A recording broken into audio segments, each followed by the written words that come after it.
Greetings, Earthlings. Welcome back to my channel, and today we are going to again be talking about The Mandalorian and Grogu.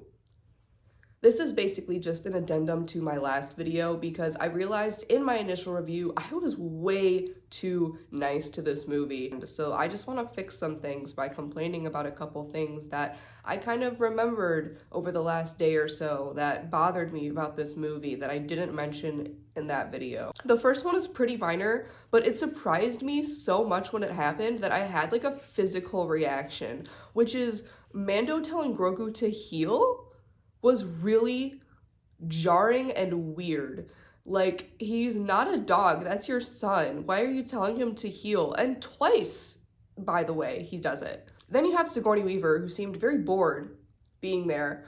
But also her character is so contradictory and weird because like one second she's mad at Mando for ruining their relationship to the Hutts, then the second she's like, actually it's fine. And then she's bombing the shit out of the Hutt's palace, even though there's like innocent people there as well. Like, just because the twins are evil doesn't mean all the Hutts are evil, and also there's probably like other people there. Plus, you don't have jurisdiction on Nal Hutta, so why are you bombing an independent planet? I thought you said you didn't want another war. Also, I don't know what I was thinking when I said that Jeremy Allen White was doing good voice acting, because I realized that wasn't voice acting, that was literally just like a filter over his voice. He actually sounded quite bored as well. And then again, I just want to reiterate the fact that neither Din Djarin nor Grogu had an arc this movie. Grogu technically did have an arc, but it was literally just learning how to turn on the ship, and I'm not going to count that as his arc, because if that's supposed to be his arc, then I'm severely disappointed, and I think it's ridiculous that they're trying to give us that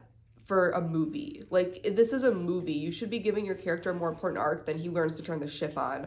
And then you should be giving your main character, the Mandalorian, an actual arc instead of no arc, which like he's literally just flying around doing stuff. And why is Zeb there? He's just the chauffeur for the first half of the movie and then he disappears.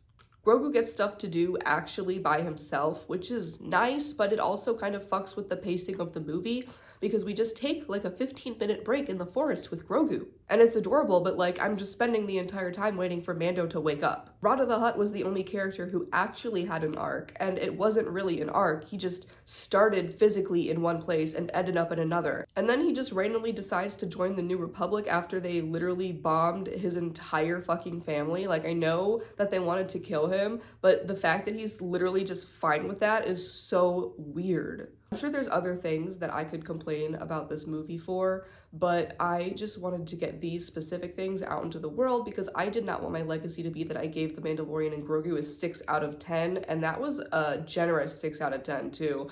Like, genuinely, I think this movie's more like a 5 out of 10. And that's not a good score if you know me. I love giving things like 7, 8, 9s out of 10. So if something's a 5 out of 10, that's not good. So basically, yeah, Mandalorian and Grogu, 5 out of 10. You can still see it. It's a fun romp, but it's a pointless fun romp that should have just been a partial arc in season 4 of The Mandalorian, and it should not have been a movie. Yeah, that's all I have to say. I hope that when you go to bed tonight, your pillow is cold on both sides. Bye-bye.